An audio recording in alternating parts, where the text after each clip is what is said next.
Three Demons, Book 1, Chapter 11, The Inner Demon.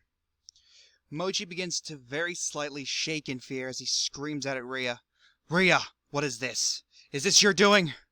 Ria, seemingly looking through Mochi as she doesn't respond to him in any way. Mochi quickly turns around and his eyes widen at the sight he is witnessing. Randy is standing up once again. Randy looks up at Mochi, a black flame developing on his face as the smell of burning skin fills the air. Pieces of Randy's flesh flying out of the burning flame itself. "What the hell are you?" Mochi screams at Randy. A horn begins to form out of the left side of Randy's head. The flames begin to disappear as a goat skull becomes visible on the top left side of Randy's face and head. His left eye blackened out of the eye hole of the skull. Randy begins laughing maniacally. Mochi steps backward just out of fear itself. Randy stops laughing as he looks at Mochi with a psychotic evil smile. Randy then runs so fast towards Mochi, it's as if he instantly moved in front of him. Randy stabs Mochi in the chest with his blade. Mochi vomits up blood from the strike as Randy looks up at Mochi, still having that smile on his face. "You're a monster," Mochi tells Randy. Randy then picks up Mochi off the ground with the sword still inside of him. Randy then proceeds to sling Mochi off of his blade, sending him flying. Randy's easily able to catch up, grabbing Mochi by his dragon horn and skips his head across the ground, leaving a trail in the ground as Mochi's face glides across the ground. Before Randy could continue his onslaught against him, Mochi uses his wings to block Randy's sword swing. "Where is all this power coming from?" Mochi thinks to himself. But as Mochi is lost in thought, Randy appears behind him as he grabs him by the shoulder. Randy turns Mochi around as he grabs him by the throat and lifts him up in the air. Randy's smile only becomes more psychotic the more he continues to hurt Mochi. Mochi begins struggling to break free of Randy's grasp, gasping for air. Asuka and Ria are stunned by what they are seeing currently. Neither were aware or even knew something like this could happen to anyone. It's as if Randy had lost all sense of humanity. "Randy?" Ria calls out for Randy, moving her hand close to his direction. "Ria, please, we have to do something. If we don't stop this, Randy will kill Mochi," Asuka asks Ria with a raspy tone in her voice.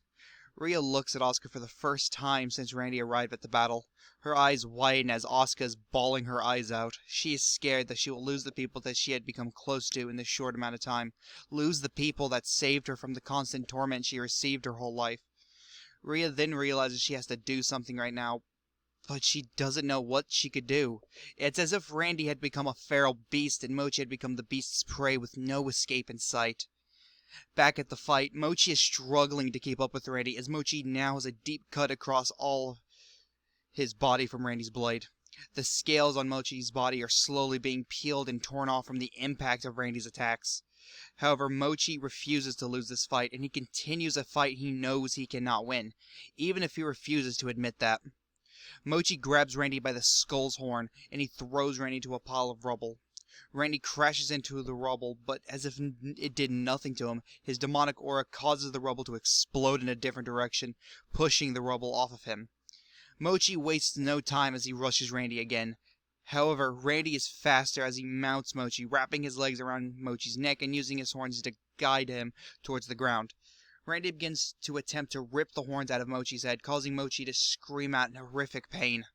Mochi then begins to heat up his body, using the steam to force push Randy off of him. Mochi stands back up, his body turning pink with the distinct dragon scales etched into his skin, as if he had just shed his own skin, as hot steam surrounds his body. "I refuse to lose to a mere slave!" Mochi screams out as he inhales deeply, the steam going into his nose. Mochi then proceeds to shoot an asteroid-sized ball of fire towards Randy. Ria looks away as she is scared to see the outcome of this attack. As Randy is engulfed in the flame, Mochi smiles in accomplishment. Suddenly, however, Randy appears out of the flames as he slashes down at Mochi's chest, cutting him deeply, a large spurt of blood flowing from the wound. Mochi then falls to the ground as he fades from the battlefield. "Mochi Sakuraba of the Sakuraba Company has been eliminated. The Gabrielle Company are victorious in the battle between lords." Even though a victory was given to the Gabrielle Company, the sense of eeriness has yet to disappear.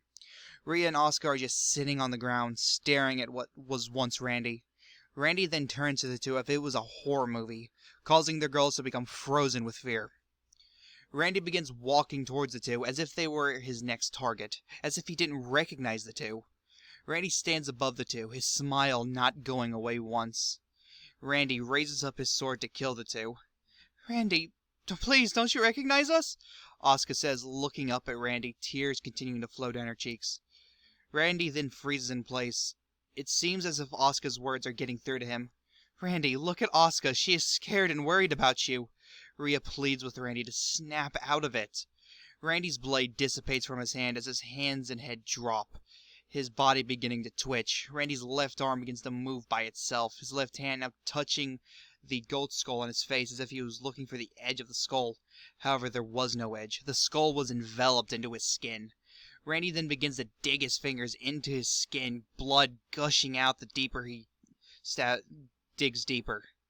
Randy stumbles backwards as he screams out in pain from attempting to get the skull off him. Randy then begins pulling the skull off of him, blood pouring out slowly the more he pulls it out, skin being stretched out as it's attached to the back of the skull. Eventually, the skull dissipates into a black flame as it disappeared. Randy's face was covered in blood, muscle as the skull tore off most of the skin in the top left part of Randy's face. Rhea and Asuka both stand up, hoping Randy had gone back to normal, but before they're able to say anything to him, Randy collapses onto the ground and becomes unconscious.